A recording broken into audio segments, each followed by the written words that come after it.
Hello, good afternoon, student. This is the lecture number 17 of Unit 3, in which we are studying the pressure measurement. In the previous lecture, we have studied the various pressure measuring instrument.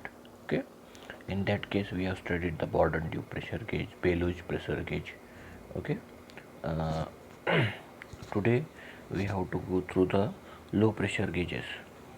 Oh, okay. In low pressure gauges, two methods of measurement of low pressures. One is direct method, and second one is the indirect method. Indirect method, the displacement deflection caused by the pressure is measured and is correlated to the pressure. Means what?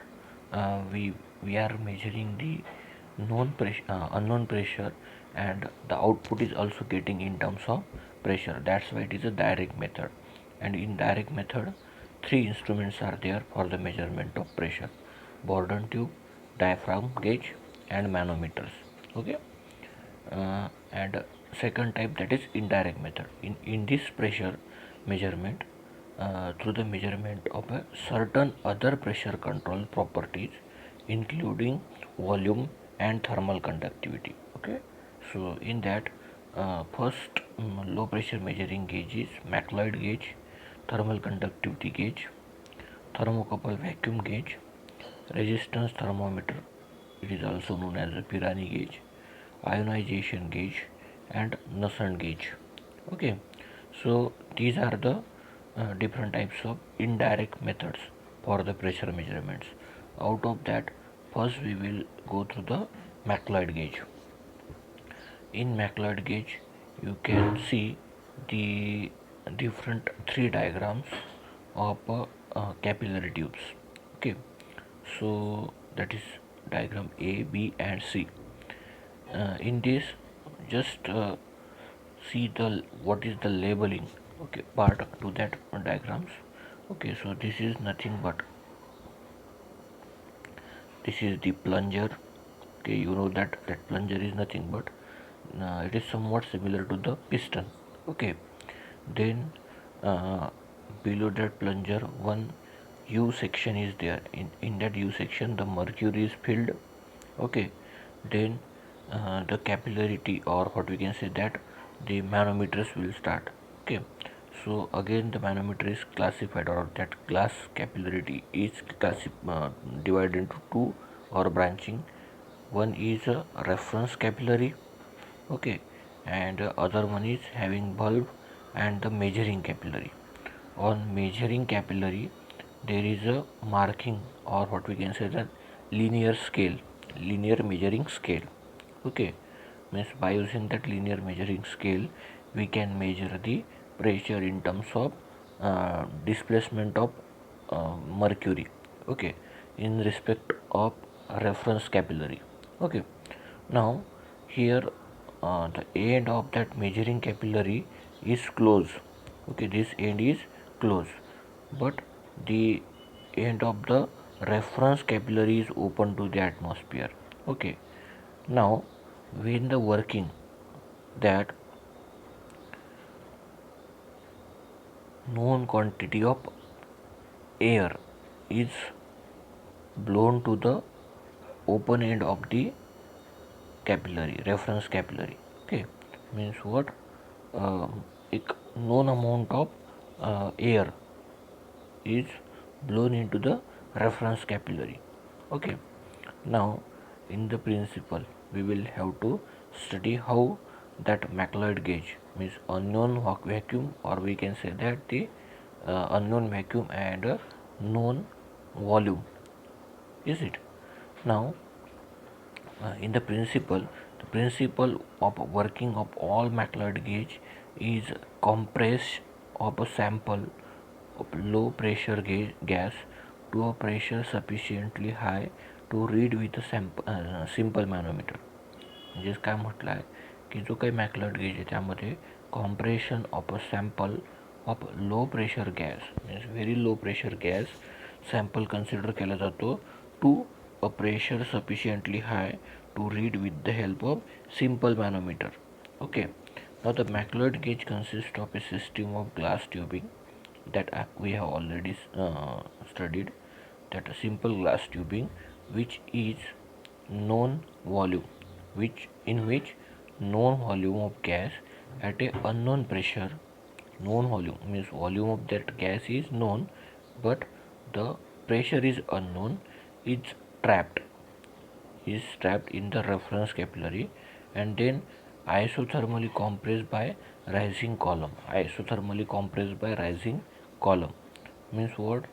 When we dropping the plunger in the downward direction, that gas is trapped in the measuring capillary isothermally. Isothermally means at constant temperature. Okay. Now in working, we will have to study how the macleod gauge is used for the measurement of low pressure. Now just see the first diagram. In first diagram, when the known uh, known volume of gas is entered into the reference capillary through the opening here, means इथून काय होईल, known quantity of gas is passed into the reference capillary. What will happen? It will come here, means at this cutoff point. Okay, so after reaching that known quantity of gas up to the cutoff point, what will happen? Because of the presence of mercury at this cutoff point, this gas will not enter into the measuring capillary and bulb. Okay, so for that purpose, what we will have to do, we will have to raise the plunger in the upward direction. What we will have to do, we will have to raise the plunger in the upward direction. Okay, so what will happen, that the level of mercury will drop down below the cutoff point, and whatever the known quantity of gas we have supplied through this point, that will pass to the reference capillary and then pass into the bulb and measuring capillary. Okay, then then that once that known quantity of gas is entered into the bulb and measuring capillary, what we will have to do, we will have to uh, see the second figure. Okay, in that what we have done, we have dropped down the plunger in the downward direction, drop down the plunger in the downward direction. Then what will happen, whatever the mercury present here, that mercury will rise beyond the cutoff point. This is the cutoff point, so this mercury will rise beyond or above the cutoff point. Now we will have to drop down the plunger until and unless that level of mercury will reach the zero mark on the, means until and unless the mercury rise in the reference capillary up to the zero mark. Okay, now what we are doing, we are dropping down the plunger, we are dropping down the plunger up to what, or until that mercury in the mercury in the reference capillary will reaches the zero mark, and simultaneously that mercury will rise in the measuring capillary also. Okay, but the height of, means but the rise of mercury in the measuring capillary is lower as compared to the rise of mercury in the reference capillary, because here, means here the bulb is present, here the bulb is present. Understood what?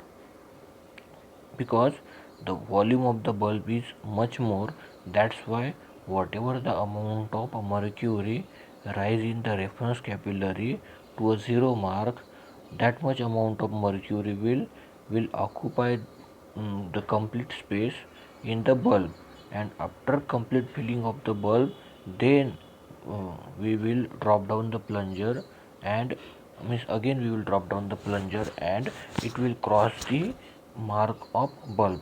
Okay, that's why there will be certain difference between the rise in the capillary, means reference capillary, and rise in the mercury in measuring capillary. Okay, and that difference is represented by the small h. That difference is represented by small h. Okay, so this difference is represented by small h. Okay, and this small h will be correlated for the measurement of pressure.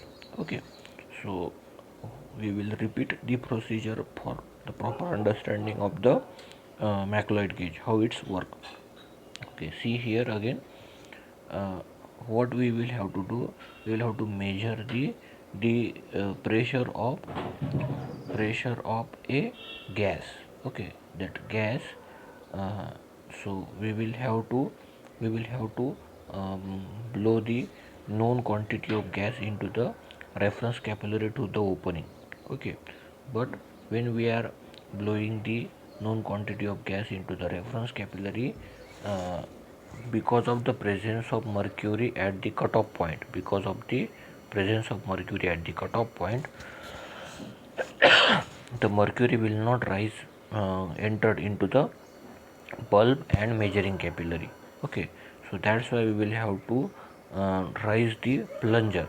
So we will have to lift the plunger so that the mercury at the cutoff point will become dropped down, and the known quantity of gas will get the passage to go into the bulb and measuring capillary. Okay, so once the known quantity of gas is entered into the measuring capillary, it will be trapped in the bulb and measuring capillary. Okay, now we will have to drop down the plunger in the downward direction.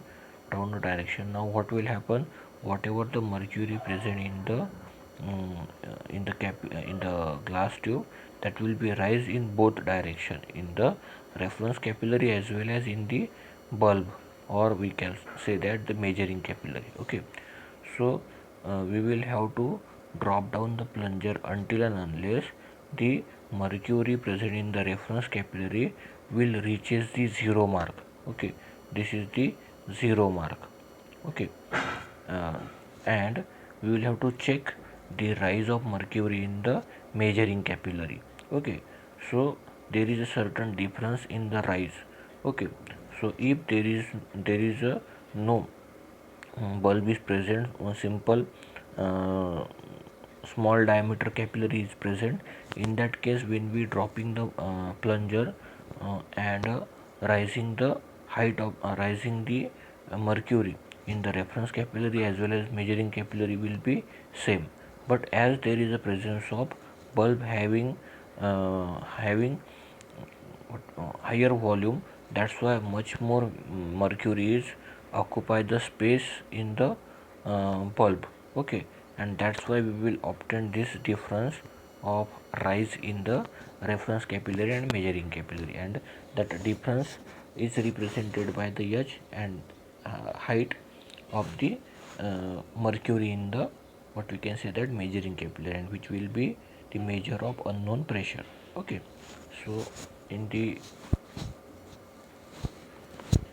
working, the plunger is withdrawn and mercury level is lower. Plunger is withdrawn and mercury level is lower to cutoff position, that we already explained in the diagram, thereby admitting the gas at the known pressure P into the system. Okay, let V be the volume of gas admitted into the measuring capillary. We will consider whatever the volume entered into the measuring capillary, that volume will be capital V. Okay, and the bulb of the measuring capillary are then at the same pressure P. Okay, similarly, whatever the pressure, uh, initially that we don't know how much pressure of the gas, but whatever the gas is entered into the reference capillary having certain pressure, the same pressure uh, gas is entered into the measuring capillary also. Okay, the plunger is then pushed in, the mercury level goes up. Okay, means when we drop down the plunger, the mercury level goes up, and sealing of a gas of known volume V in the bulb and measuring capillary. Okay, the plunger motion is continued until the mercury level in the reference capillary reaches the zero mark. Means until and unless the mercury level in the reference capillary reaches the zero mark, we will have to drop down the plunger. Okay, now let H be a measure of the compressed gas volume, that H is the measure of compressed gas volume sealed into the measuring capillary, and the unknown pressure P is calculated using Pois's law. That unknown pressure P is calculated using Pois's law. Isothermal compression. Why it is means what is isothermal compression? Means the compression at a constant temperature. Okay, as follows. Now P into V equal to P suffix C into V suffix C. Okay, what is P? P is the pressure to be measured, means unknown pressure. Then V is the volume of gas admitted into the mercury capillary, measuring capillary, bulb and tube in meter cube. PC will be the pressure of gas in measuring capillary tube, and AC the area of cross section of a measuring capillary in meter square. Okay, then that PC multiplied by VC, that P is the pressure and V is the volume. So volume can be volume is nothing but area into height or area into length. Okay, so that VC will be replaced by AC. AC is nothing but the area of capillary tube. Okay, so that's why PC into AC into H. Okay, so that is area into height. Then now PC equal to, PC means what? The pressure of a gas in the capillary. Okay, equal to P plus rho m into H. Rho m means what?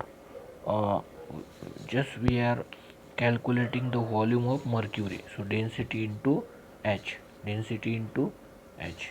Okay, so that rho gh, rho m will be the density of the mercury and height will be the rise of mercury in the measuring capillary. Okay, so substituting the equation 2 in equation 1, we get P into V equal to P plus rho m into H outside bracket AC into H. Okay, so P into V equal to what we have done, we have just multiplied that ACH to the whole bracket, means P into AC into H plus that rho m H, rho m AC into H square. Okay, now now that P into AC into H, this bracket we have taken on the left side. So P into V minus, this is additional step, this step is not given here, that P into V minus bracket, that is P into AC into H equal to rho m into AC into H square. Okay, so this step I will written over here, that P V minus that P AC into H, this is one bracket, equal to rho m AC into H square. This is the intermediate step, now next step what will happen, P from this equation, P is taken out, means common, P in bracket V minus ACH, which is written over here, V minus ACH. Okay, so P equal to H square, that is H square into rho m into AC divided by this parameter we have taken out, that's why V minus ACH, means in the numerator. sorry, in the denominator. So that ACH is very less than volume V. That's why rho equal to H square rho m into AC divided by V, and which is approximately equal to H square AC if expressed in terms of uh, mercury. Okay, from above equation,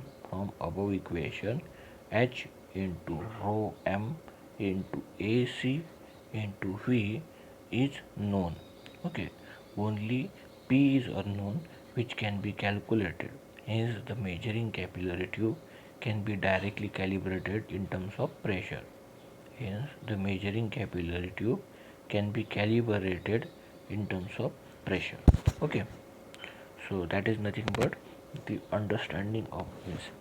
The most of the cases, the numerical will be asked on this final or a derived expression. Means we will get all the things, that is value of H, density, area of the capillary, and volume of what we can say that mercury. Okay, in that case we will have to calculate the pressure of gas. Okay, so this is nothing but the measurement of pressure by using Macleod gauge. Then next, advantages of using the Macleod gauge. The unknown pressure is calculated in terms of physical dimension of the gauge, and this aspect makes the gauge an absolute instrument suitable for calibrating other low pressure gauges. Means uh, um, most of the cases we can use that Macleod gauge for the calibration of the absolute instrument. Okay, so having or what we can say that low pressure measuring gauges independent of gas composition, means whatever be the composition of gas, we can use for the measurement of unknown pressure. Okay, then there are some limitations or disadvantages of the using that Macleod gauge. Lack of continuous output reading. Lack of continuous output reading means what?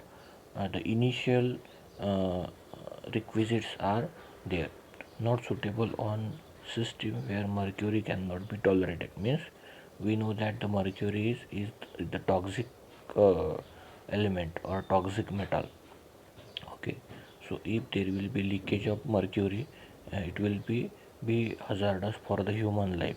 That's why uh, that use of the mercury is not tolerated at that place.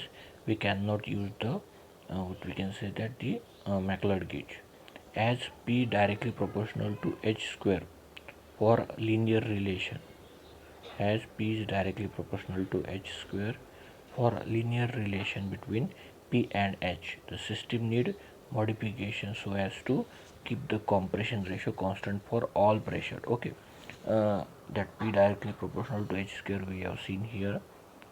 P directly proportional to H square, is it? So here we can see that here as P is directly proportional to H. See here, P directly proportional to A square. Suppose rho is constant, area is constant, and volume is constant. In that case, P is directly proportional to H. Okay, that's why it is mentioned here. For linear relationship between P and H, the system needs modification so as to keep the compression ratio constant for all pressures. Okay, so this is nothing but the Macleod gauge. And about the numerical also, I have explained to you how the numericals will be asked to solve the for unknown parameters. Okay, so today we have studied the complete working and principle of the Macleod gauge. Okay, it is work on the isothermal compression. Okay, so whatever the doubts you have regarding as per the lecture, we will discuss in the Google Meet. Okay, so and tomorrow we will study the second type of gauge, that is thermal conductivity gauge. And in thermal conductivity gauge we will have to study the two types of gauges, that is thermocouple gauge and resistance thermometer, that is Pirani gauge. Okay, so we will stop over here. Thank you.